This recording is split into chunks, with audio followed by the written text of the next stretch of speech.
resist the twisted truth, no matter what the cost.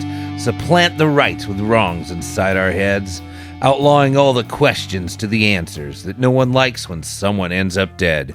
Dystopia. This is the Community Solutions Podcast. Jason Bradley, Andrew Richter, from deep in the bowels of our underground lair, where we know the difference between a man and a woman. Believe it or not. Well, I was alive, and I remember the Lorena and John Bobbitt case, so yes, I know the difference. Okay.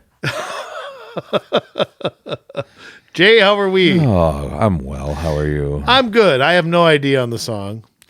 Dystopia, isn't that what you get in your eyes? Dystopia? No. Well, what's that called? I don't know. What, dysentery? No, it's something. Dysphoria? That's something else. Dyslexic? Does that sound right? That's where you see words and stuff backwards. Letters okay. and... Yeah, no. Dystopia is like the opposite of utopia. Okay, so it's Detroit? Okay. Yes, it's Detroit, yes. Many books and movies are dystopian. 1984. Oh, that's for Atlas sure. Shrugged. Anything by Nathaniel Hawthorne. World, yes. Yes. Scarlet Letter. Yeah. Scarlet Letter. Jay, I want to... Who sings it, by the way? Megadeth. Megadeth. Oh, I know that guy. Yeah. Okay, but let me just say this. Every day, this is going to sound funny coming from me, I pray for President Biden's health. Yes, I agree.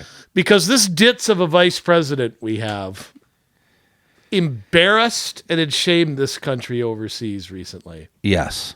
I mean, did you see her passage of time rendition? Word, was that terrible. What was that? I'll tell you what, she's got to get bigger cue cards because they're like putting them up, taking them down, putting the same ones up. And what was the thing about, you know what I don't like? I really don't like is her Hillary Clinton cackle. Yeah, it's bad. She's got the fakest laugh. It's like, okay, if I were a comedian and you were in the front row, I still wouldn't like that. That's how bad it is. Yeah. Okay, and I'll take it a step further. What was with the question about Ukrainian refugees, and she started laughing at it? Was that where they were asking us if we were going to help, right? And she said, "A friend in need is a friend indeed," and started laughing like it was funny. It was like that's what you see on a fortune cookie. Yeah. You know what? I'm just going to say this much. I pray for the president's health. As do I. Because, yes. I mean, first off, I'm that kind of guy. And second off, I always say this. When you don't like somebody in charge, it can always get worse. Can always get worse. I lived in CD5, okay? And if Martin Sabo would come out of retirement, I would gladly bring him over. Okay, so I know how bad things can get. So yes. Always remember that no matter what, it can get worse. So, okay, off that for a second. Yeah. You've been watching this Supreme Court nonsense. As little as possible. I've tried to watch as little as possible, but... It's painful. It is painful. And can I just say this? Do you honestly, the question that has gotten all this attention is, can you define a woman? Yeah. And what's her name? What's the Supreme Court lady name? Something Jackson Brown or something. Yeah, Jackson Brown. That's the guy. Yeah, I mean, E. No, it's. Oh, it's not the singer Jackson Brown. No, it's something. Doesn't matter. Katanji, right? Yeah, something. Don't matter. Okay, that one lady. Yeah. Katanji Brown-Jackson. Oh, Brown-Jackson. That's okay. Okay, and not Jackson Brown. Yeah, she says she doesn't know she's not a biologist. Now, here's an interesting question, Jay. Yeah. There's a law out there called the Violence Against Women Act. Right. So how could this judge rule on that if she doesn't know what a woman is? She can't. What if it's a man identifying as a woman? Is that I'm sorry, but if you can identify whatever you want to. Yeah. I mean, this judge almost has to recuse herself from any case with the violence against. Because I don't know. Yes. I mean, have we gotten to that point But in this society where the same people who tell me to follow the science, yes. follow the science on climate change, follow the science on COVID, follow the science, blah, blah, blah, blah, blah. But yet when it comes to the human body, Right.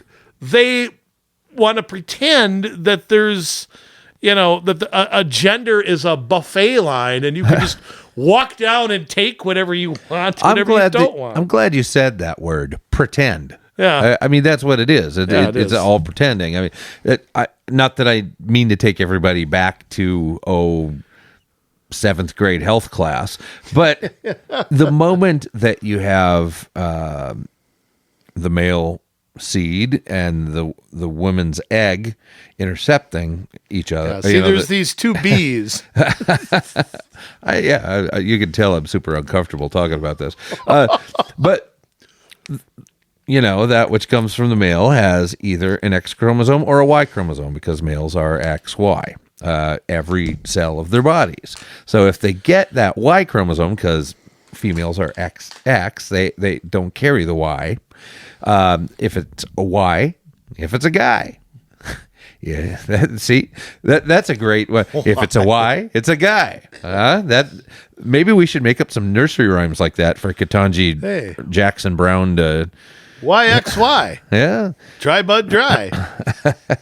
If it's XX, it's a woman. If it's XY, it's a guy. Well, what's funny was that they had her daughter at the confirmation hearings. Like, Yeah. well, how do you know that's a woman? Well, how do we know that we're appointing the first black woman? Yeah, How do we know we got the right person? Yeah, no kidding. I mean, what if we got a black gender fluid person? Yeah. That might not be a woman then. And then what? How do we know? How do we know that we got a woman out of this? I mean, I it doesn't shouldn't make any laugh. sense. I shouldn't laugh, but it's really it's dumb. I don't get it, and I don't understand how we can be this stupid. And we know it. This is the emperor has no clothes story. They go around saying the most stupid things they can think of, and from there. They pretend like they actually believe it. There's no way they actually believe this stuff. This is all political. Nobody believes this. Everybody knows. The left is just so they're such cowards. Everybody knows. They're so afraid to say anything that could be deemed offensive. Yeah.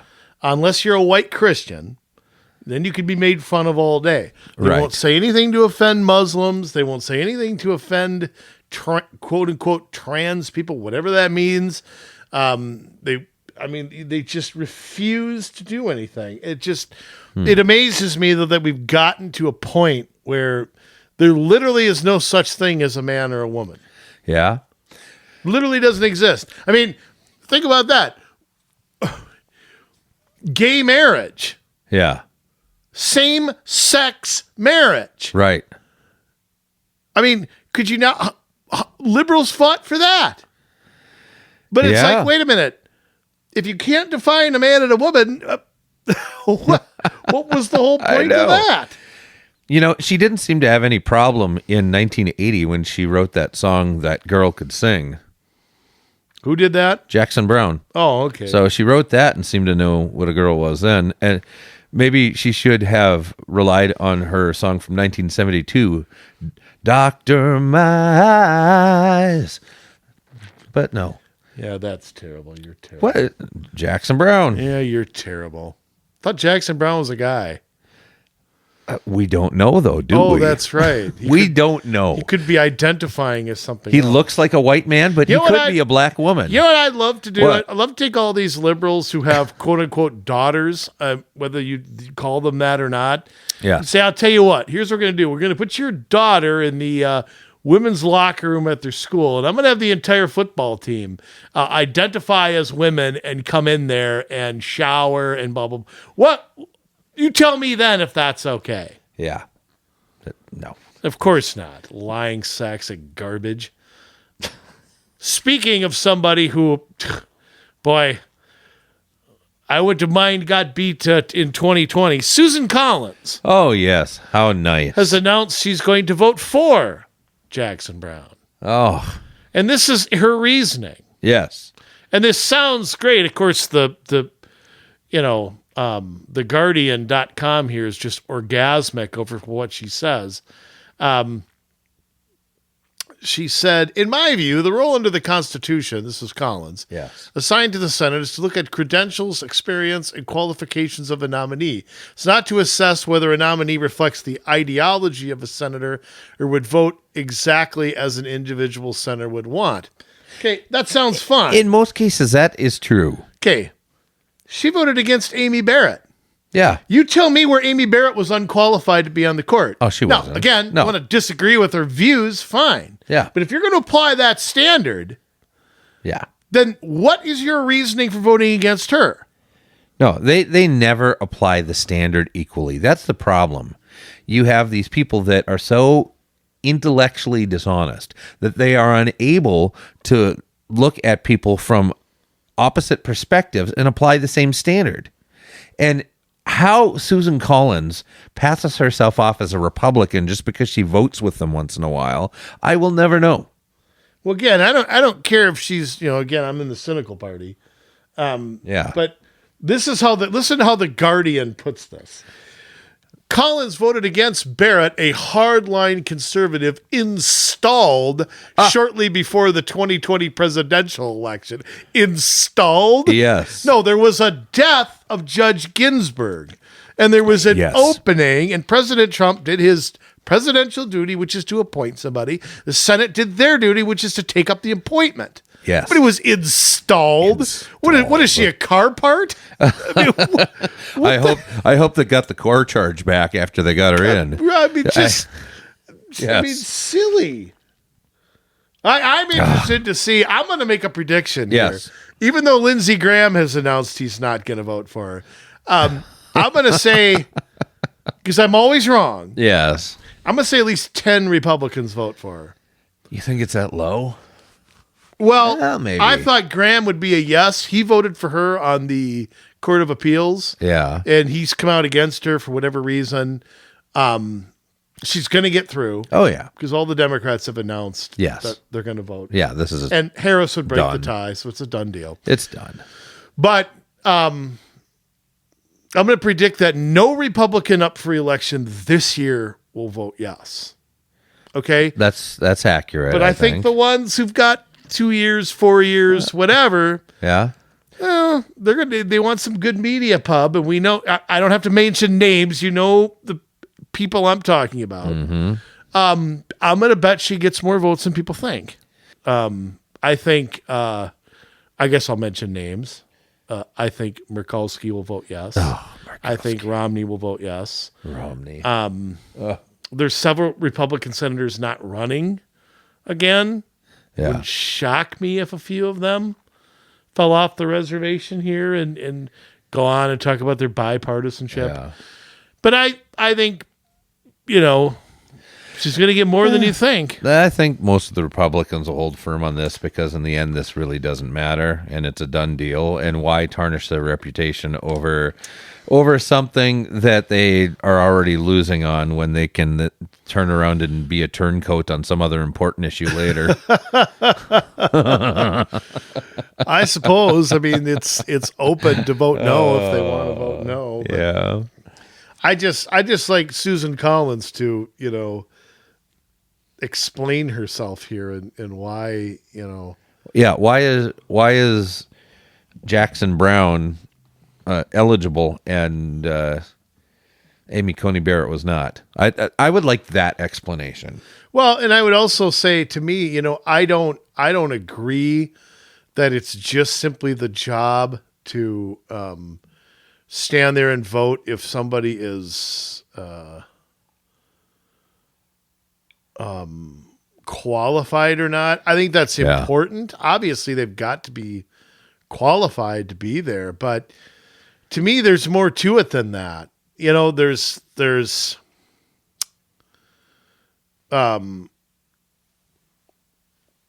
you have to know the difference between the law and your personal opinion. Absolutely. I mean, that's huge. You're not there to be an activist. You're not there to push an agenda. And I think if you don't understand that, if you don't get that your role is not to, and I think I blame Republicans and Democrats for this because, Obamacare, Republicans, let's go sue somebody. Yeah. No, you don't put the courts in charge because now, again, that establishes Precedent. the courts is the final say. It raises the stakes for this. Right. And so you have to have this, you have to understand that it doesn't matter what you think. You have to apply the law, and your job is not to invent new law. Right. So to me, that's what Susan Collins is saying is completely wrong. Oh, absolutely. Absolutely. I mean, she's she's right in a sense that yes, you can't put, Joe Schmo with 4 teeth up there on the Supreme Court. Okay, I get it. They got to have a legal mind. They got to have certain qualifications. They got to have some experience on a lower court. Okay, with you there. But that doesn't stop there, and it doesn't explain her vote on Amy Barrett. No, it Amy does not. Barrett had more experience than Judge Jackson. Yeah. So what in the hell was that? I think she voted no to try to get herself. I think she thought she would win votes in Maine doing this. Anything I can think of. Yeah. Which is funny since, President Trump, remember, he flipped the one congressional district there. Remember, they vote separately. Right. Which previous Republicans had not done.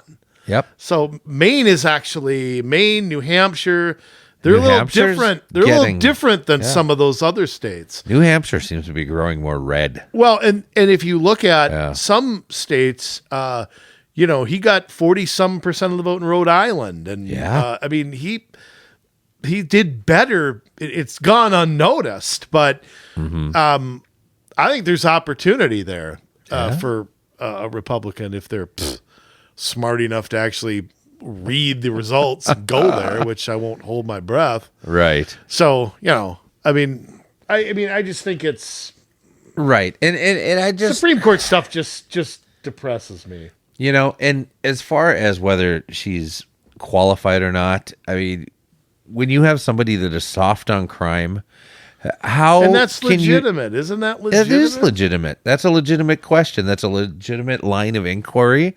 That's a legitimate investigation that needs to happen, because if you have somebody that's soft on crime, they don't have the respect for the law, meaning they will not have the respect for the Constitution to uphold it. I mean, if you don't respect the law of the land. And could you pick better defendants than child pornography? Yeah. I mean, at least You're if it gonna was defend that. Okay. Somebody a poor with guy shoplifting. parking Okay. tickets. Yeah, I'll give that guy probation. Okay, Yeah. fine. Okay, he shoplifted a couple condoms or something. All right, we'll let him.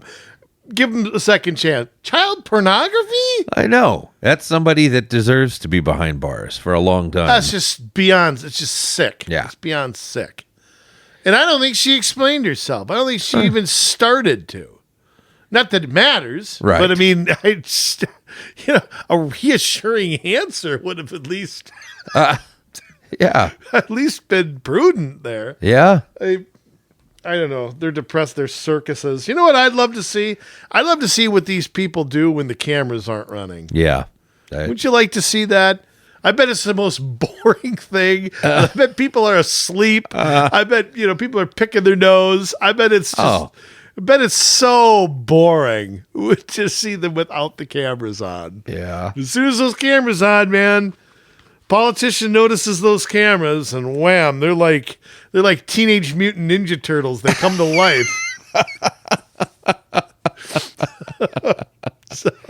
Anywho. Jay, can I say something here? Sure. Because we're going to talk about here about quote unquote local control. Okay, throughout the state of Minnesota. Yeah. A great politician's line, especially when they are in the minority, is local control. Leave it to the locals. Leave it to the locals. Leave it to whoever's in the majority in St. Paul wants to impose something. Yes. It doesn't matter what party, they all do it. But if you're in the minority, then you want local control. So blah blah blah. Now, you and I are gonna do a bull session here, and I'll admit I'm gonna be inconsistent. I'm gonna be all over the map on what should be a local decision and what shouldn't be. I have no consistency to it whatsoever. Okay. And I proudly will say, because I'm a guy who doesn't care that much about principles. Okay, this is politics here. I mean, let's just be honest here. Principles, are just an incidental sideline. So what should locals do and what should the state, and even to a lesser extent the federal government, although on cities they're not really involved, but on counties and school districts they are. Yeah. So, I mean, what is the proper role and what issue should be decided locally and what issue should? Now, look what we've gone through in the last 2 years. Think about masks, for example. Right. You have a statewide mandate for what felt like 300 years. Okay? Then it was, we're going to recommend blah, blah, blah, which just led to wildfire throughout every locality, especially in blue areas of the state. Yes. Okay? So 1 minute it was the state's responsibility. The next minute it became the locals. 1 minute Republicans were arguing that locals should do mass and not a statewide. Then all of a sudden the two flipped. All of a sudden it became Walls and the Dems saying locals should do it, and the Republicans saying that no, we should have so let's stop pretending either side gives a damn about local stuff. I mean, we have sales taxes in this state that locals can put on. Republicans and Democrats both support it. Yes. And they both oppose it, depending on their little special interest. Yeah. Okay, so what should be... See, I look at it like this, because I believe in, start with cities. I believe in charter cities. Yes, I know you do too. Yep. That you should write your own constitution. You shouldn't be subject to whatever the statutes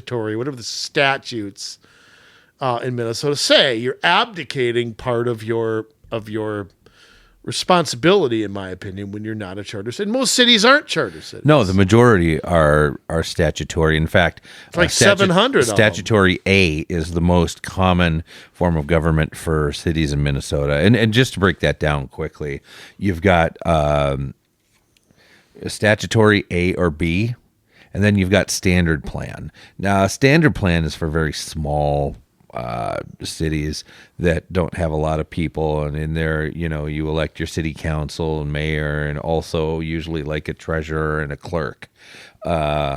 Once you get into the statutory cities, A and B, that's where you elect like a city manager or city administrator, who then takes care of a lot of that hiring and firing. It's statutory A, which is generally for mid-sized cities, and statutory B is for the larger ones. You have the ability, if you want to elect, like a treasurer or something, you can, but you still have the city manager that takes care of most of the departments of the city. And so that's where all the hiring and firing goes through. And then once you get to statutory B, all of that stuff's appointed mandatorily. You don't get a choice on that. And then, like you say, home rule charter cities, you get to write your own constitution, if you will. And there are still some statutes at the state level that govern how you set that charter up and what you can do and not do, but it's nowhere near as restrictive as being a statutory city, where if the legislature just one day wants to say, you know what, we're going to change this, and every city's got to change it, then every statutory city and standard plan cities are going to have to change their ordinances to fit with whatever the legislature decides it wants to do that day. Well, then why even write ordinances? Right. I mean, why even have them? Yeah. What's the deal with statutory cities? I mean, why do they set it up like that? Well, the reason why is because back in the early 1900s, I think we've mentioned this before on some other podcasts. Progressive era. The progressive era. Error? Yes, the progressive error, as it should be known from here on out. I think we're still in it, to be blunt with you. I mean, you had city councils where mayors were not in charge at all. They were basically ceremonial figureheads that were not even elected. I mean, they were just kind of friends or cohorts of the people on the city council.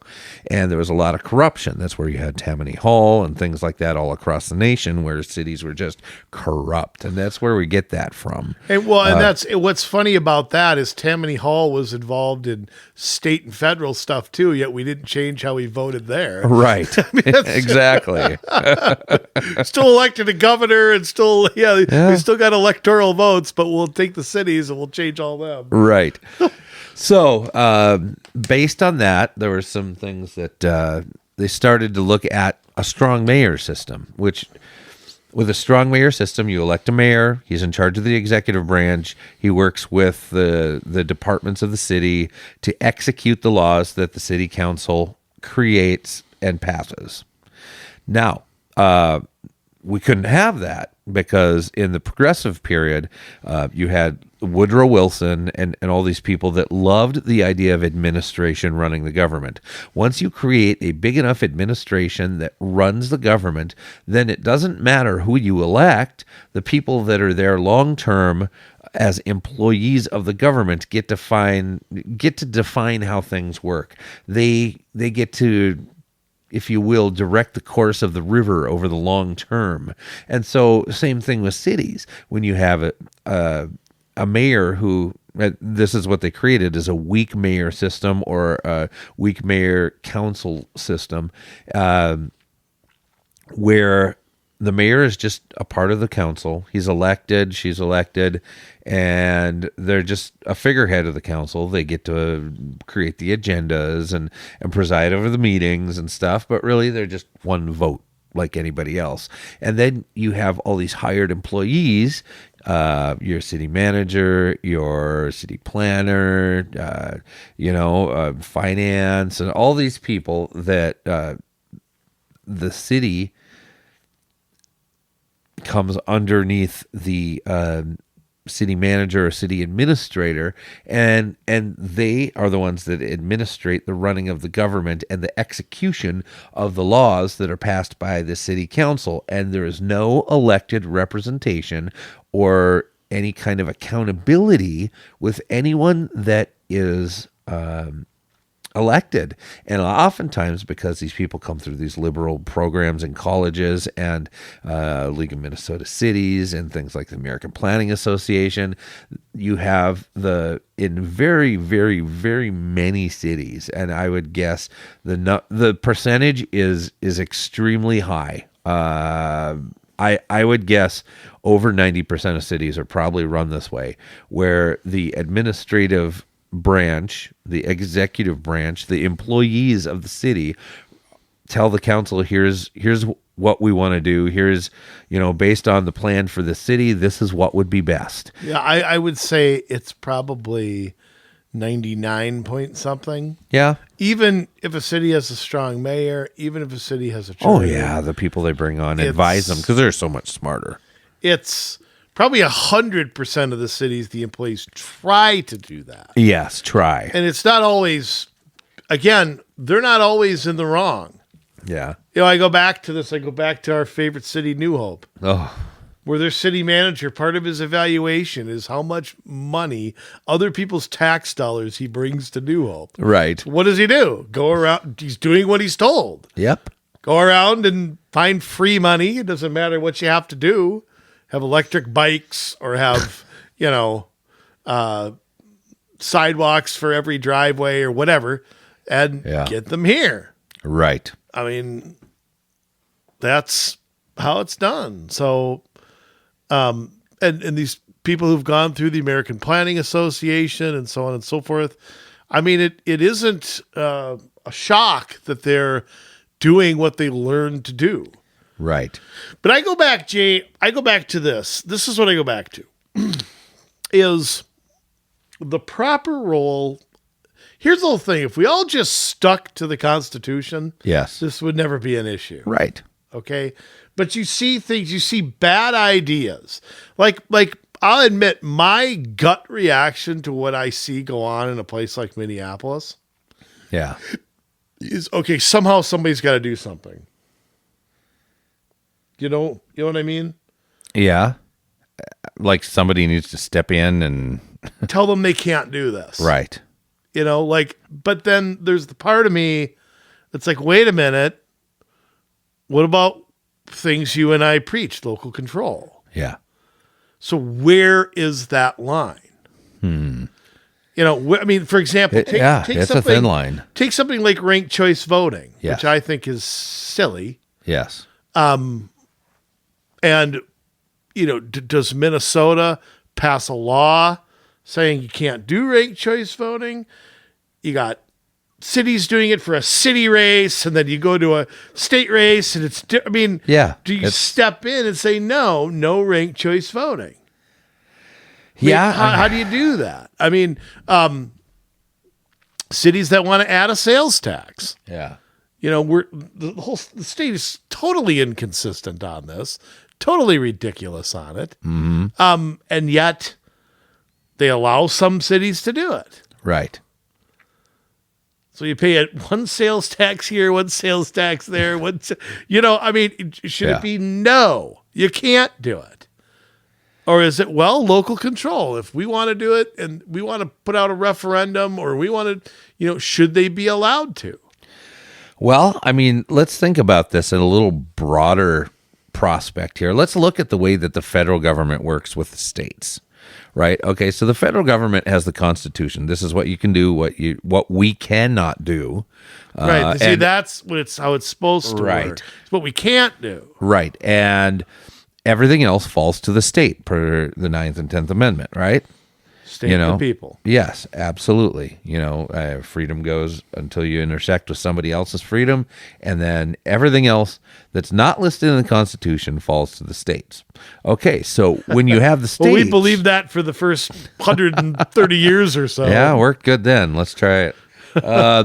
So do you allow a state then, if everything else is left to the states, when does the federal government step in, or do we let the laboratories of democracy come and, look what they're doing in California with taxes, implications, and does that then trickle down to cities and counties when you look at, Minnesota Constitution says these certain freedoms, and the ones that, like New Hope, pass higher taxes. If I want to move to a place like Crystal that controls the growth of their taxes, then I can do that. You're right, but I can't move every 2 years. So there has to be some uniformity on this, because it's easy to say, go move to another state. Right. Go move to another city. Go move to the middle of nowhere, a.k.a. former Mayor Bowman.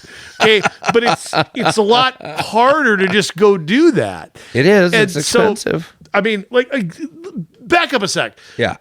I'll give you here's a good example. Take it of something like a minimum wage. Yeah. Should every city have a different minimum wage? Is that an issue that because if cities wanted to right now under Minnesota law, they can pass a minimum wage. Yeah. And every city can have their own. Right. Now you can say, okay, business can move, but businesses sign leases, just like we sign mortgages or leases to rent. And you can't just pick up and go somewhere. So it's like, okay, is there a, Minneapolis has one, Robbinsdale has one. I mean, a lot of them would pass and a lot of them wouldn't.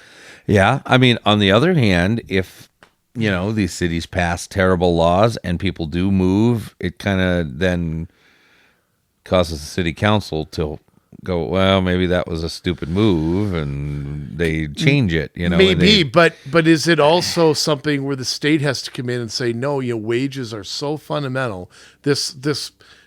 Our job marketplace is so global that Right. it can't be broken down to 853 different minimum wages.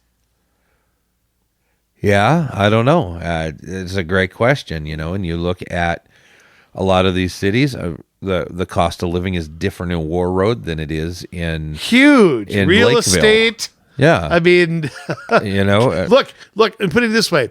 I put gas in my truck in St. Francis, Yeah. and it was 30 cents cheaper Oh my goodness. than in where I live in Plymouth. Yeah. Just use that as an example. Some cities have special assessments and some don't. Property taxes are way different. Yeah. Everything's different everywhere. You're right. I mean, the cost of living varies almost city to city, certainly county to county. Mm-hmm. So, I mean, again, how can you have, when you add all these different wages, you're complicating that even further. You're driving it up in some cases. Right. Well, it is a difficult question to ask. I mean, you've got a place like I mentioned, Warroad, or maybe a place down like Albert Lee. Very different environments. Yeah, very 450 miles apart, Right. first of all. Right. And, different issues that they have to tackle. But they're pretty separate onto themselves. Yeah. They decide what their city does, and it doesn't affect the area around them a whole lot. Whereas if you have in the metro area 17, 35, 50 different minimum wages, you maybe have some imbalance in the area, and there are, and I hate this because I'm not a proponent of regional government at all. No. I believe the closer to you government is, the better. And I just think it's an added level of government that takes more taxes and screws up more stuff. However, when you have something that has regional effect like that, when you're in a metroplex and what one city does has an effect on the other cities around it, then I don't know. I don't know how to feel about that. Well, we do that all the time though with highways. We do it. School districts can be that way. And I think there's some difference in that. I think you have to kind of figure what is going to drag the cities around it down. Perfect example, Minneapolis. By wanting to get rid of the police. Right. Yeah. And how lax they've been on crime, it has caused crime to go out into the suburbs. And I'll add something too. Public safety is a state mandate. Yes. On cities and counties. Well, and this is exactly what we're talking about. They're not following the mandate. Right. And again, the state's doing nothing. Right. So, I mean, that's just what I'm saying. So I think there are certain issues like public safety where it is extremely important that they toe the line, because especially in a metroplex where you have all of these suburbs around two big cities, what you do affects the other cities around you. Well, and not only that, but in public safety is obviously a big one, but we've seen it with other dumb things in Minneapolis and St. Paul, whether it's ranked choice voting, whether it's Tobacco 21, whether it's, right, you name it, it's already bled out into the suburbs. And once again, it's on a one-by-one basis. Right. So it's sort of, you got one thing in one city and one thing in another. Now, the proponents of that call it local control, but yet they're willing to impose things in St. Paul also. There's no consistency in it whatsoever. Right. Well, and I'm inconsistent too, because I think the state has an obligation. Look, cities have certain things they have to do that are not choices. yeah. Okay? Whether you're a charter city or statutory city, it really doesn't matter. I mean, to a point, your core services are the same. Yeah. Okay, it is roads, it is infrastructure, it is city parks, Yep. it is police and fire. Yes. Okay, so infrastructure that includes plowing, it includes all that stuff. It is not a choice to do those things. Right. Anything beyond that, okay, is a choice Yes. on how much you want to grow government. Okay, so when it comes to those core things, it's not an option. Uh-huh. The idea Minneapolis can defund their police. No, you can't do that. Yeah. It should be invalid on its face. Absolutely. How that police department is run, maybe, the city has leeway that way. The city has a charter that actually sets a minimum number of police officers based on their population. Right. They have a formula that they're supposed to be following, and they aren't. Right. But I know you and I have argued against a lot of the public safety things that they're trying to put in. We had a podcast just a few ago where the legislature wanted to make all of these changes, and the Republicans had a bill, and the Democrats had a bill. And again, that's forcing that on cities. Right. But again, this is how I would describe that. Every city is different, okay? Mm-hmm. There's some cities that have a problem with this, and some cities don't. And to put every police department under the cookie cutter solution, Yeah. To assume the police are racists, to assume they need more touchy-feely class, Yeah. to force local citizens to pay for it too. Ultimately, taxpayers are going to foot the bill, whether it's from your property taxes or your income taxes or wherever, again, takes it too far. Yeah. And you have police academies where they're supposed to go through. And, Yeah. So, to me, look, I think there should be minimum standards. Mm-hmm. I think there should be some uniformity there. But I think the idea that you're going to transform every police department by force from St. Paul, Right. they don't hire police officers. No. Okay. So, I think it was a dumb use of that. But like I said, to stop bad stuff from happening, you have to do it at the state level sometimes. I don't know. We've seen so much abuse of it. That's the thing. We don't want any of the bad stuff the state does to impact the cities, but we don't want any of the... Okay, let me give you a different issue. Yeah. Take something like what goes on in education. Yeah. Bad curriculum. Mm-hmm. Is it, hey, go to talk to your school board, and maybe in 4 years you'll elect new people. Meanwhile, 4 more years of kids getting trans stuff and CRT shoved down their throat. Or does the state have to step in and say, no, the state sets up a uniform system of schools. Okay. That is in the Constitution. Yeah, but they're not doing that. Yeah. They're the ones pushing the bad curriculum. In some cases, not all states are like that, but just like I think they should do away with the federal Department of Education, they should probably do away with the state one as well. Really? Well, then who sets graduation standards and who sets... the legislature can do it. Yeah. Why not? Quite frankly, they should be anyway. Yeah. And the Department of Education should just be administering, not deciding. It's like the DNR shouldn't be deciding my fishing limits. Mm-hmm. Should the legislature make the law and the DNR administer? That's with the how it's supposed to legislature. go. But again, at the state level, you have what's going on at the city level.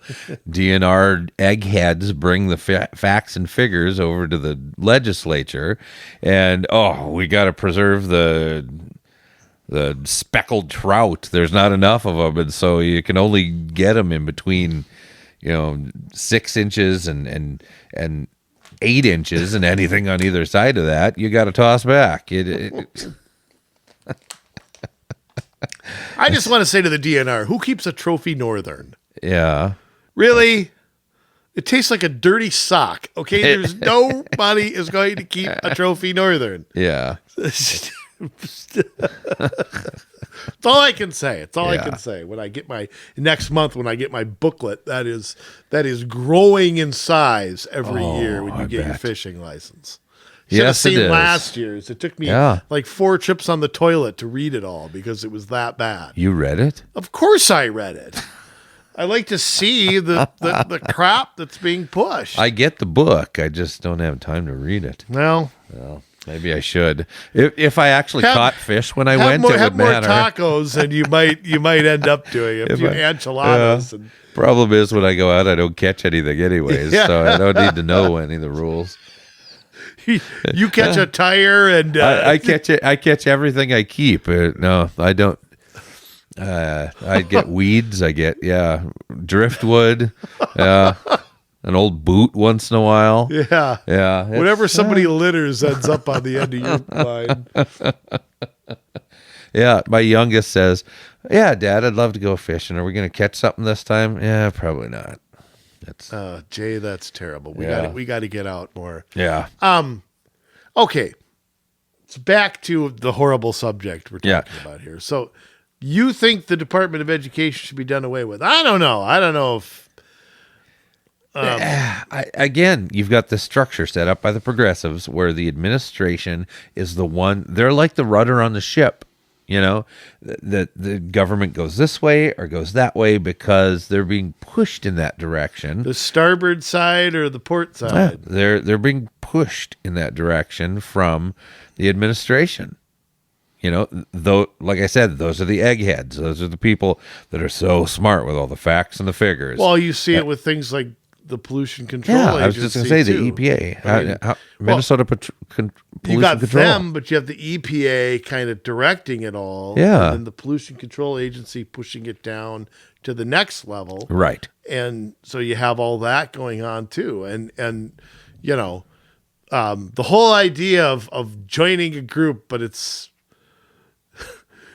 voluntary. I love the voluntary treaties. Right. It's always my favorite thing. I think every treaty is voluntary unless it's the Germans at Versailles. So I mean, but all that stuff getting pushed too. But again, ultimately, who are the decision makers? I mean, ultimately, who makes decision? Is it the local people or the state people? Right. State people can squawk all they want to. Nothing can happen until it's voted in. Right. So, but again, it can't be, well, move if you don't like it. That can't be the answer to everything. So, I mean, again, where's the line drawn? Yeah. I don't know. I mean, where do you draw a line on something like that? I mean, take counties, for example. You've got the state mandating, and they're not always funded, by the way, but you got states mandating assessing, mandating public safety, mandating the courts, health and human services. They pass MNsure and tell the counties, you're the people who are going to do the dirty work. Right. And of course, it's funded 75%. We make up the rest of it. Right. We're going to, roads, great example. I mean, you have city roads, county roads, state roads, but the funding is all intermingled. Yeah. So again, who makes the decision ultimately? When you got 8 arms of government in something, should we walk that back to where the state has no involvement at all in city, infrastructure? Yeah. Zero?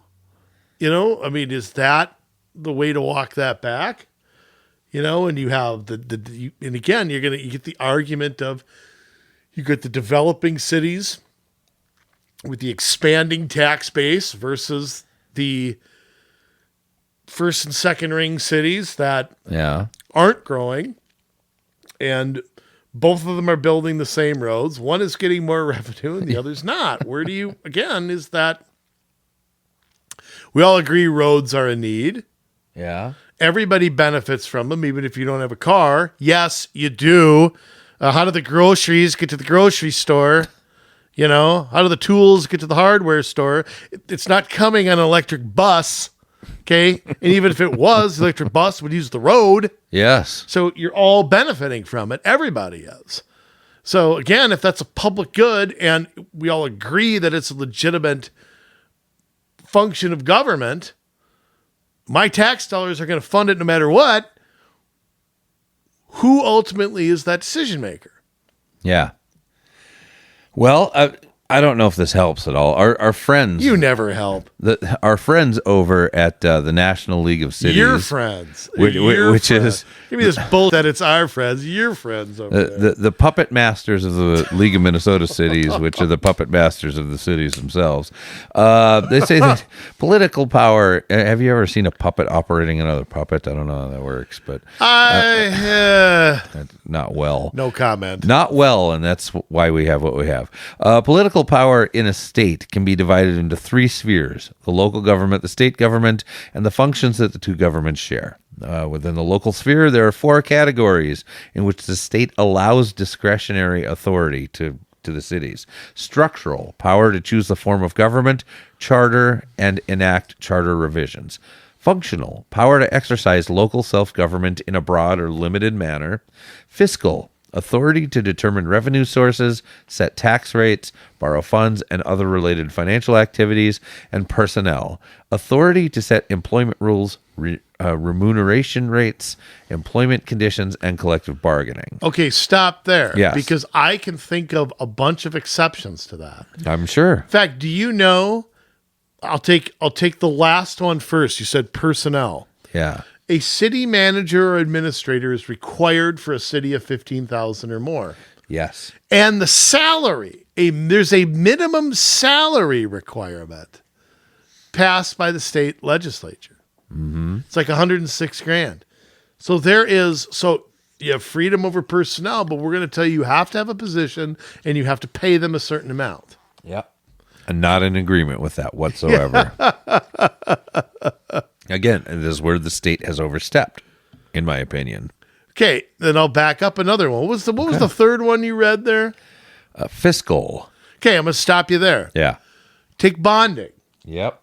Minnesota State Statute 476 limits bonding to 3% of your, I believe it's 3% of your total tax capacity. Now, I'm not saying we should bond more. Okay, I'm saying we shouldn't bond anymore. But I'm saying you are limited to a certain amount of bonding by this. Of course, the state can bond all they want to. Right. No limit on them. But they actually limit what a city, how much debt a city can have. Now, Jay, let me ask you this. Yeah. The fact that cities have a limitation, is that a good or a bad thing? Well, it depends if you're looking at this from a free market perspective, I guess. Even though it's not a market, it's government. I understand that. But if a city was allowed to bond and bond and bond and bond, and their level of debt was super high, you're either going to have people decide to move out of that city, or you're going to have... Or they're going to default on their bonds. Right? You're going to have somebody that runs an opposition saying you guys have gone over and above what you should be doing, and you have different people elected that bring it down. Okay, but is your only choice to wait until somebody else runs and takes 20 years to pay these bonds off? I mean... Well, here's what my question would be. Being in Minnesota, how are all the cities tied together? If one city fails, then it becomes a state issue. Well, we've seen this happen in other states, though. We saw Detroit get bailed out. Right. Some of them got federal money. I mean, remember during the meltdown in 2009, the feds came in and bailed how many states out?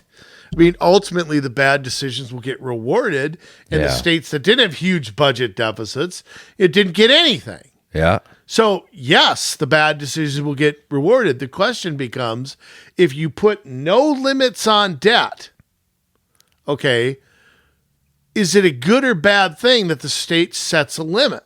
Says, no, you're not going to go over this. See, what I would like to see is maybe a repeal of that, but limitations on what you can and can't bond. Because to me, I go back to the wants and the needs. Yeah. Okay? You have a police department. You need a headquarters. You have a public works. You need a building to store the plows and stuff in. Yeah. You don't need a municipal pool. Right. You don't need a community center. You don't need a hockey arena. So could we change it to say we're not gonna tell you can't or cannot bond or how much or whatever, but we're gonna tell you you can't bond a bunch of wants. Right. You can only bond the needs. We all agree what the needs are. Yep. Public safety, roads, blah, blah, blah. But you want an amphitheater? You ain't putting that on the credit card. Yes. And of course, I want to say something too. Nothing stops the city from writing this in their charter. Right. What stops Golden Valley, Brooklyn Center, Crystal, blah, blah, blah, blah, blah, from changing this and going further to protect the taxpayer, to protect the fiscal responsibility of the city, and so on and so forth. Mm-hmm. So maybe that is a way that you have to go. Instead of the state imposing a limit, just say, look, you got needs and wants, and I think there should be incentives maybe for using cash. Right. Maybe somehow you have to set up a system of incentives to get people off the borrowing. I don't know what those would be off the top of my head, but you're not going to change behaviors without some modifications to this. Right. But, and I want to say something too. The idea that take school districts, they can't do whatever they want to fiscally. Yeah. There's limitations, referendums. Set a limitation. There's a per student formula that gets spit out. The one size fits all, the cookie cutter approach. So they're not in control of some of their money. It's a lie to say they're in control of none of it. Yeah. But they aren't in total control. Yeah. So, again, what's the state's role? What's the local's role? I don't have the answer. I admit I don't have it. Yeah. You're constantly at this battle of wills here about I just love the politician who when their party's in charge, they want to impose a gazillion things on everybody. And when their party's not in charge, it's local control, baby. Yeah. American dream doth erode, baby. You take that brassiere and you put that over there. I won't do it, Dusty. But I mean, it is to me. There is no line in the state of Minnesota. I mean, you walk down to St. Paul. There's nothing they don't think they can do. Right. And how about levy limits? I mean, how many times have we gone through that in this state where the legislature doesn't limit themselves? Right. Just like giving themselves their own health care and their own pension. You never hear a legislator complain about not getting coverage for their hemorrhoid cream or their butt ointment or whatever. But they'll put levy limits on what local governments can do. Yeah. Which is always... And that's when they come up with new ways to tax you. Exactly. It's backfire. Yeah. I mean, franchise fees came out of that. That's where you get bonding instead of cash. Yep. That's where you get these exceptions to the sales tax.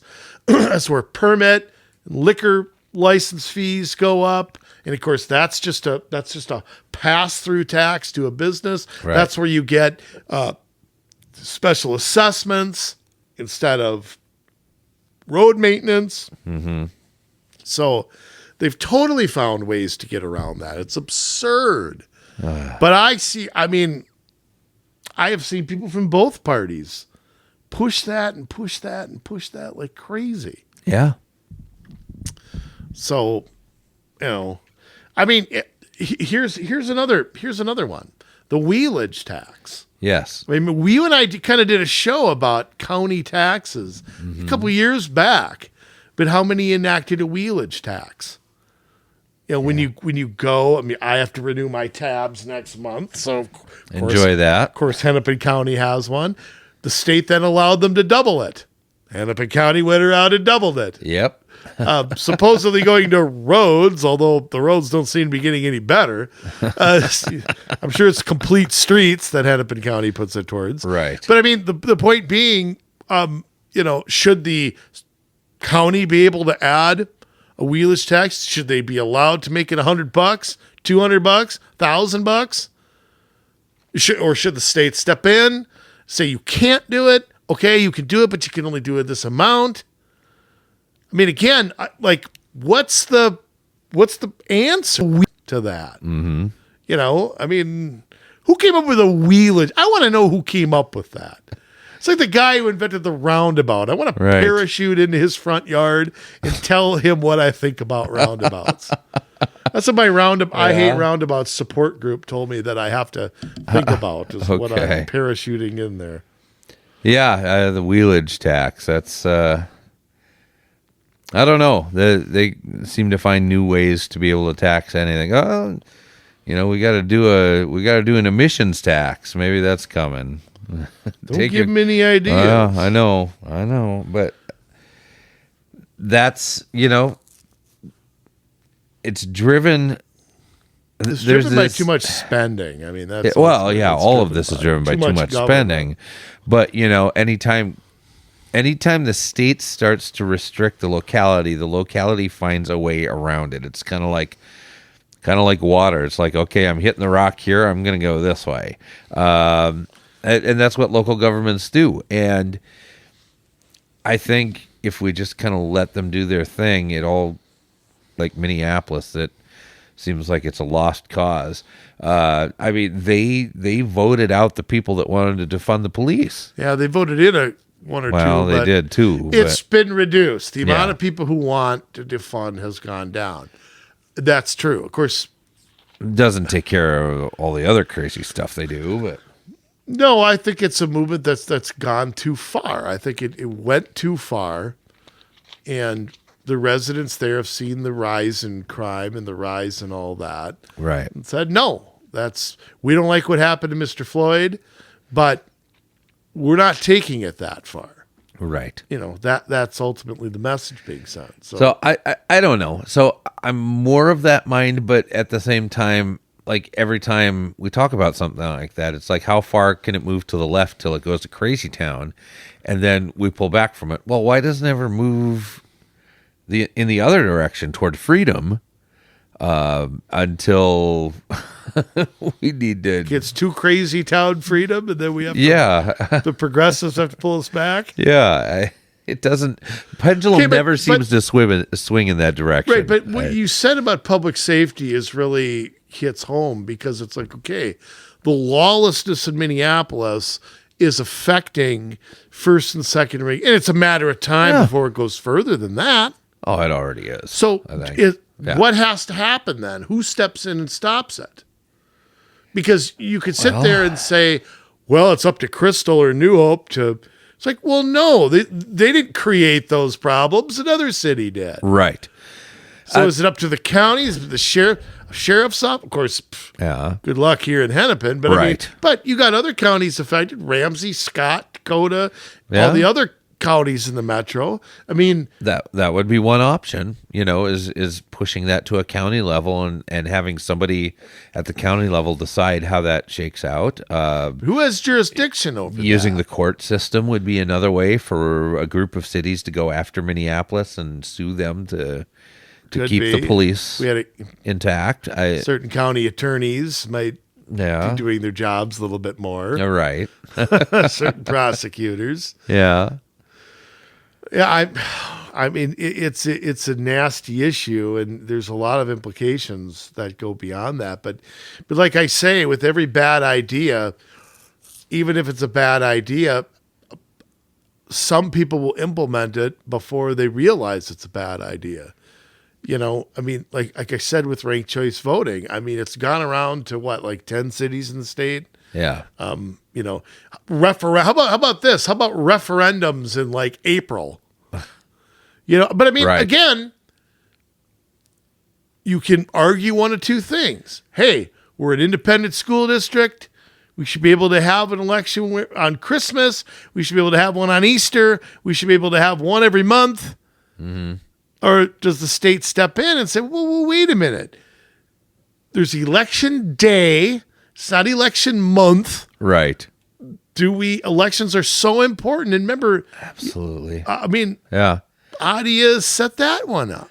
Yeah. And right now, I mean, a lot of that's administered through the county. But you have the Secretary of State's office, who really is like the hub of state elections and what goes on and what doesn't go on. But again, shouldn't be setting policy.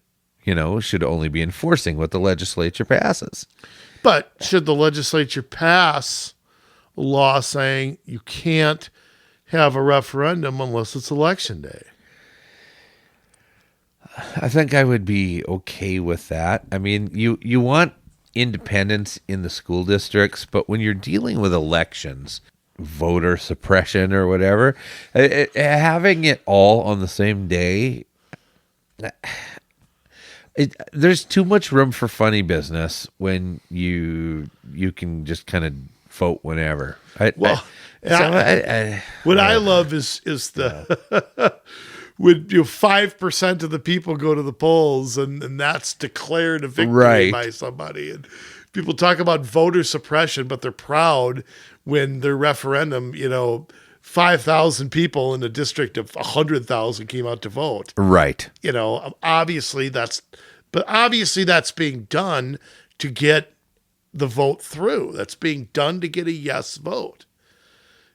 So, I mean, to me, I toy with the odd year, even year thing too. Right. Because I think odd year elections are a disservice to the cities. Yes, they are. Should cities be able to decide if they have a primary or not? Some cities can do their sign-ups in May. Yeah. Some can do them in July. I mean, is that okay? Well, I mean, when you're running different forms of government, I can understand some things. When you're not having a primary because you have at-large elections, versus if you have wards and you need to have a primary to narrow the fields down, I maybe understand that a little more. But again, yes, I mean, you have all these different systems, and who knows what they are. I mean, we can't even get our elections on a uniform system. Some cities have primaries, some cities don't. Some cities have odd year elections, some cities don't. Some cities you sign up for the election in May, some you sign up in July. I mean, if you can't make, some cities have wards, some cities don't. Now, my knee-jerk reaction to something like that is not to impose it from the state, but we all have to care about how we're being represented. Yes. So, is it good for a school district of the size of, say, Robbinsdale, where you're encompassing all of 3 cities and parts of 4 others? It is bigger than a Senate district. Yes. And yet we have at-large seats. I know. Now, I'm with you on that. My gut reaction is not to impose it from St. Paul. Right. But it's also like, okay, how many elections have to go by before, we're going to make a change? Yeah, I don't know. I mean, what Anoka-Hennepin district is about, it's a little bigger than I think Robbinsdale, but they have wards for their school district. I think Minneapolis does too. Yes, I believe they do. I mean, there's not many though. Most are at large. There's very few. I would say 80% are at large. Yeah. Yeah. So again, I mean, we can take 100 years to get them all to have wards, or is that so important that should be something? Hey, look, we don't have at-large congressional races. We don't have at-large, legislature races. Why are we allowed to do it at a city level? Take your pills, Jay. Sorry. Dude, that's funny. Just think of the things we come up with off the cuff like this. Yes. Take your pills. Okay.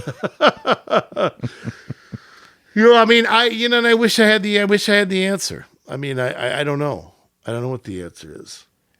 But what it can't be is if one party or one person likes it, they want to impose it. If somebody doesn't like it, they want to stop it. That's what I feel like it's become. It's become if somebody wants to impose it and they're the majority, in St. Paul, then that's what it becomes. So Yeah. But I mean, we see this. I mean, remember during the riots when there's the deal with the curfews, and about walls setting curfews versus the different cities setting curfews, and who should be able to set the curfews? Well, nobody, if you ask me, but that's neither here nor there. It was better to see the cities setting the curfews, although it made it confusing. Okay, should I be driving in this city or not? I don't know if I'm going to get picked up. But and let me say something too. Yeah, Walls sitting there doing nothing while the city's burning, and then setting a curfew for the law-abiding citizens. Right. Like what, dude? Yeah. Hard to believe he wore a uniform. This is what's hard to believe. Yeah. Anyhow, finish your thought, Jay. Well, just whether it's that or whether it's masks or whether and there does come a confusion from not knowing. Okay, am I supposed to wear a mask in this city, or am I supposed to be home by 7 in this city, or what? Or am I okay? There's confusion there, but I think much rather have that I could be in Crystal and I could drive around. I could walk around. I could not wear a mask. How about who should impose it? Should a mayor just be able to declare something and tell everybody they have to stay in their house? No, I don't think so. Although a lot of cities do give emergency powers to the mayor on a short-term basis. There are usually charters on a short-term basis that say that too. Yeah, but again, the charter is also a place to limit that. Right. It's not just to give the power, but to specify how long they can have it. Yeah, and under what circumstances. Well, and I believe a lot of cities have done this wrong. I mean, they have not treated their charter as a charter of negative liberties, but of positive. Here's what we're allowed to do. Here's how the government is set up, and here's what we're able to do to you. Here's what we're allowed to implement. And instead, it needs to be filled with limitations on that city government. It needs to be a city bill of rights. Yeah, not letting the... And this is the other thing the National League of Cities was talking about. There are two different types of government authority.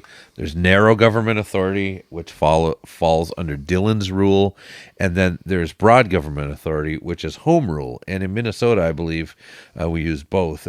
Anytime it's a charter city, we call it a home rule charter city. Mm-hmm. So under Dillon's rule, it says a municipal corporation can exercise only the powers explicitly granted to them. Well, that's like a statutory city. The legislature has already laid that out, and those necessarily are fairly implied in or incident to the powers expressly granted, and those essential to the declared objects and purposes of the corporation, not simply convenient but indispensable. What any of that means. I know. I was about to say, That's talk terrible. about gobbledygook. Yeah, no kidding. Why can't it just say, here's what we can't do and list it? Yeah. And so with Dillon's rule and narrow government authority, basically you have the legislature of a state laying it out for you. Here's the powers we're willing to give you. Anything else we control. And then with home rule charter, it gives you much more breadth. It's a broad government authority, which allows those cities to be able to really make a lot of their own rules, which it's nice. Well, let me give you another example. Like, something like a special assessment. Right. Here's where you talk about negative rights. Put it in their charter that a city cannot use a special assessment. Right. They cannot hide taxes on something that's not on the budget. Right. That would be, remember, it's supposed to be what government can't do. Yes. Not what, okay, we're going to allow, these are the freedoms we allow you to have. You're right. I mean, it is backwards from... But I guess my whole point in that is I would rather have a city putting limitations upon itself than having a state government putting limitations on the city. Yeah, that's true. But again, where's the line between when it gets too nuts? Yeah. because again, I use that wheelage tax as an example. Yeah. Okay, you can have a wheelage tax. Well, how many counties would make it $1,000 if they could? Well, Hennepin. And I mean, and you can always say, okay, we can vote them all out. Well, yeah, but that takes 4 years. Yeah, and then a government that is willing to change the law. Right. How many times have we seen that where government's they don't do anything about it when they get in?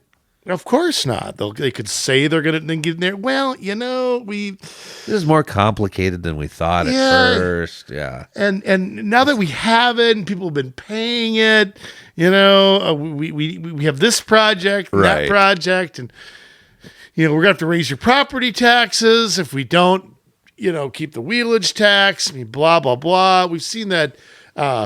We've seen that happen. Repeal and replace Obamacare. Yeah. We've seen it happen a million times. So does there need to be, is that a case where there needs to be a limitation of some sort imposed by somebody? I don't know. Something to think about, Foot. It's an intriguing subject. Right. I'd love to be Mr. Local Control, but I also don't want to, I want to avert local disasters. I don't want to see 500 cities go in the toilet before something happens. I don't know. It's just... Yeah, we'll all be on the hook to bail those cities out, unfortunately. But I worry far more about the big power of a federal government on a state or locality, the big power of a state down on a locality. You sent me an article. We didn't talk about this yet from Alpha News. We should probably discuss this because this is a bill that Minnesota is looking at implementing. Yeah. The bill would require cities to store property seized from homeless encampments. Well, let me ask a question. Homeless encampments. If I set up a lemonade stand on a public, I could do it on my own property. Yeah. Okay. But if I sat in front of Holiday gas station and set up a lemonade stand, the city would shut me down in 5 seconds. Yeah. Hey, you don't have a permit for this. You're making money here. You're not paying on, you're blocking, blah, blah, blah. But if I set up a homeless encampment, yes, there's nothing they'll do. Right. Even though that's illegal. They won't enforce it. Yeah, well... and if they steal my lemonade, there's nothing I can do. Steal a homeless guy's dirty underwear, we got to keep it for 30 days under this bill. Well, and this is what it says. The bill's provisions ask local governments to post a public notice at least 72 hours prior to an encampment's removal and store all the personal property from the encampment for at least 30 days. The bill is sponsored by... I have a question about that. So what if they, in the 72 hours, pack up and cross the street? Does that start the clock again? Yeah, I guess that'd be a new encampment. This bill would also require cities to connect homeless individuals with services like food banks and soup kitchens and inform them of where their property is being stored.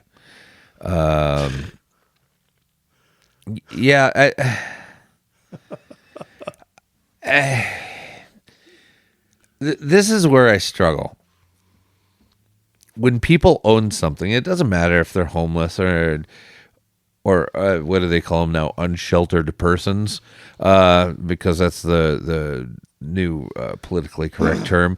Or be a new term next week, right? Or if they live in a $2 million house, your property is your property, and it should never be taken from you. True, that's true. And what's it limited to? Yeah. What if their wallet's sitting in there? Yeah. Maybe they only have $5, but it's theirs. Right. Right. What if they got books or they've got, you know what I mean? Pictures of their family that they're estranged Probably from. the only things they've got in life.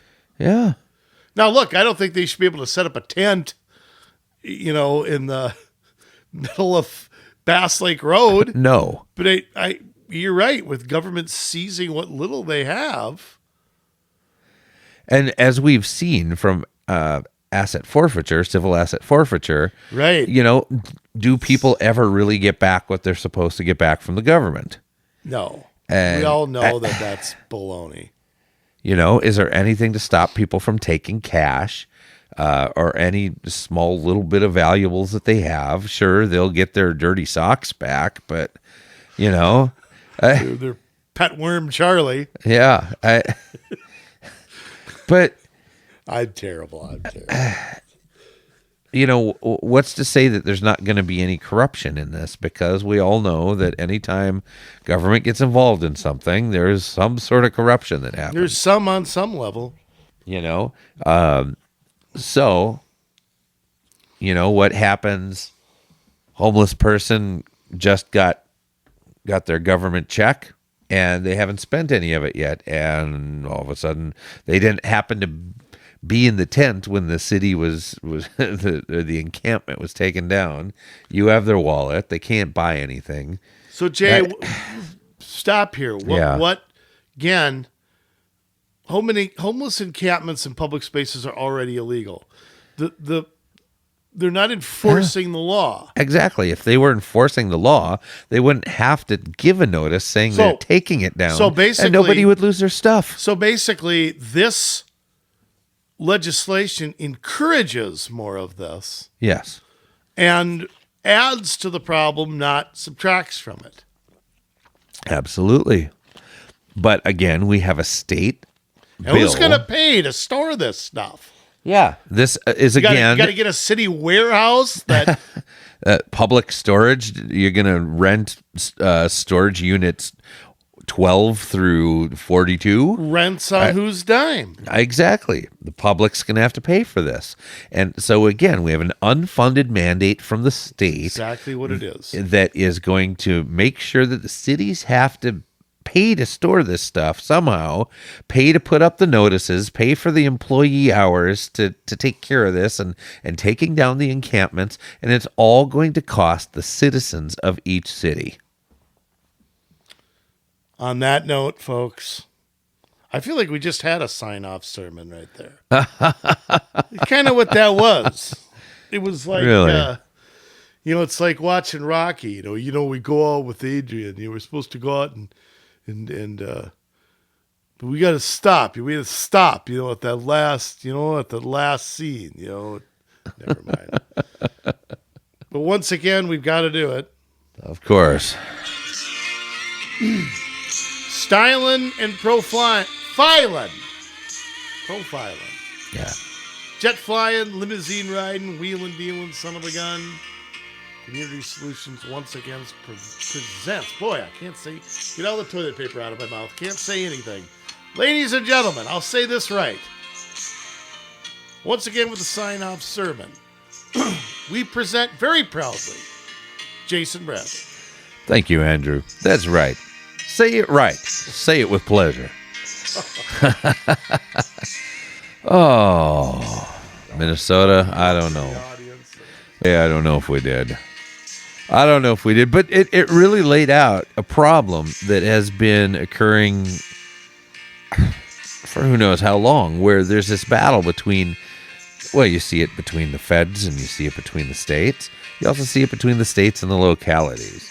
And so there's all this jockeying for position that happens. And we have the majority of cities in Minnesota that don't even take the opportunity to be able to rule themselves under a broad form of government. They choose the narrow way. They choose to have the government tell them how to run their government, rather than having the ability to just say, here's what we want to do, and to be able to fix it. Well,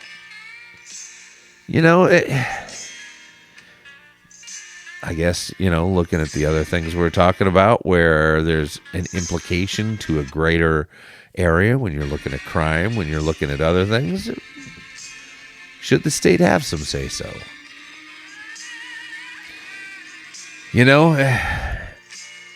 We see so many bad ideas coming out of St. Paul. So many bad ideas. I think, first of all, it's a bad idea to let anything come out of St. Paul that dictates how we run our cities. But, that having kind of this laboratories of democracy, having these laboratories of democracy in our cities, we just kind of have to be willing, though, to say, well, if this city fails, we're not bailing you out.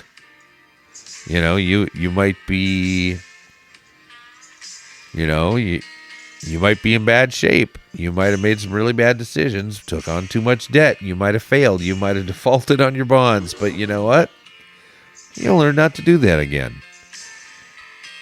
I think that in most cases, that is exactly where a lot of these decisions need to lie.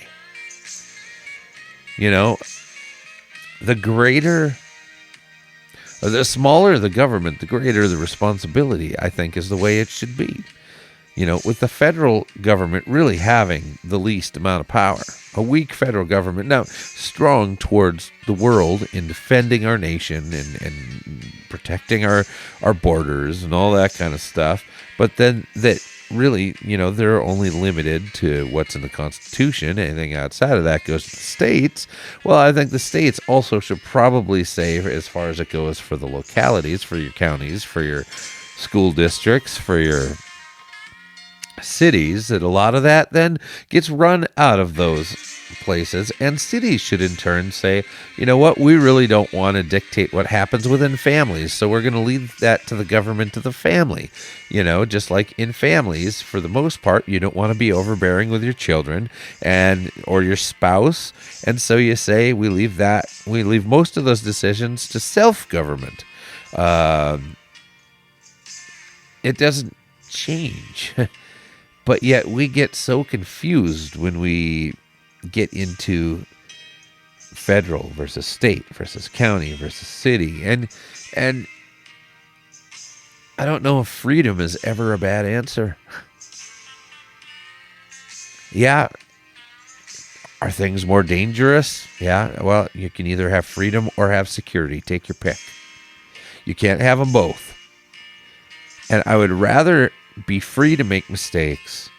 I would rather be free to watch things happen that can be corrected, rather than have everybody on the same bandwagon just saying, hey, so-and-so did this, we're going to do this, we're going to do that because they did this, and having the state be the one kind of directing all of it. It just, I think we need to take a look at how we're doing this, because we've done it the same way since the early 1900s, and we need to take a look as, is this really working? Or is there a better way that allows for us to be able to spread the ideals of freedom, of liberty, without having all that downward pressure from a larger government? We always say small government is the best way to go. Well, I think that's true no matter what level of government is practicing that government. Small government, because, for an individual, they can have great input into a family. For a family, they can have great input into a school district, a city. People from a city can have great impact into a county. A county can have great impact into a state government, and a state government can have great impact into a federal government. It works in reverse, even better than the system that we're currently utilizing. So it's important for us to be able to take a look at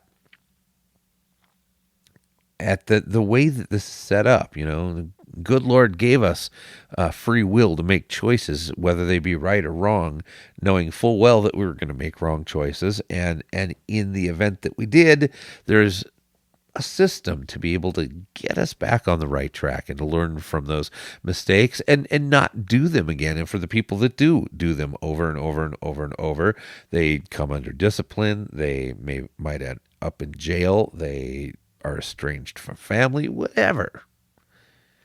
So with these cities, you would see that too. And Andrew's right. I mean, we can't pick up and move every 4 years, but in the same stroke, I mean, maybe that's just an impetus for you to run and get involved in government. Maybe that's your cue to get on an advisory commission. Maybe that's your cue to run for city council, to run for school board, to run for a county board. Maybe the answer isn't you running, but the answer is you standing. Maybe this is your opportunity to be able to say, no, I'm not going to allow my children to live in this type of city. I'm not going to allow my children to go to this type of school. I'm not going to allow my children to live in a county that operates this way. I am not going to allow them to live in these places and inherit all of this debt, but I am going to stand for what is true and right and what I know my principles to be. I think I know that that is the answer. It's us as residents of these areas, of citizens of this country, to step in and instead of running, instead of hiding, instead of blocking it out like it's not happening and going about our lives, it's about that time where we need to be involved. We need to stand in the gap. We need to say, no, that's not happening here, and we're not going to stand for it. But it takes numbers. We've got the numbers. The numbers aren't the issue.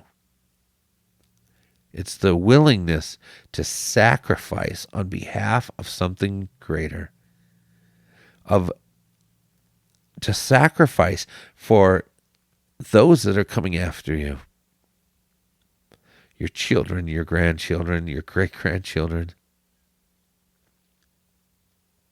But you can do it.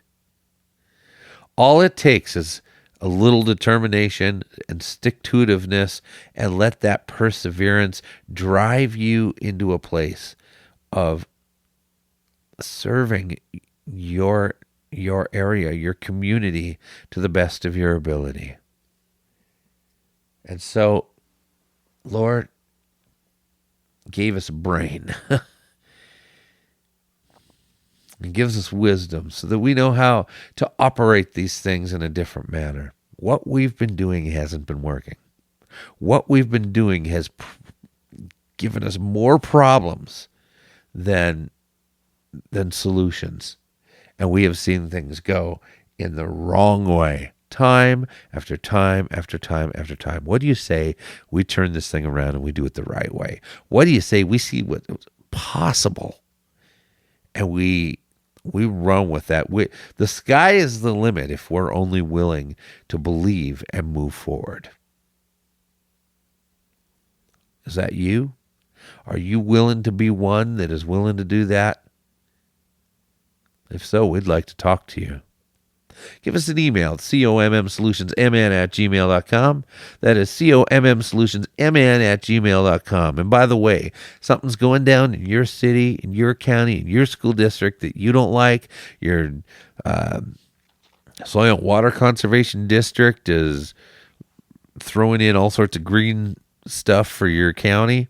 Let us know about it, because we want to talk about it on the show. We want to put these things out there so that you know what's going on. Because if it's happening in one place, it's happening all over the place. And that is almost as sure as gravity. Almost as sure as the changing of the seasons. We cannot let go and let be, because they will take as much as we give them. They will take and take and take. The time has come to stop the taking and to start delivering on those principles that keep us unified and keep us free. We love you, Minnesota, but now it's your turn to get to work.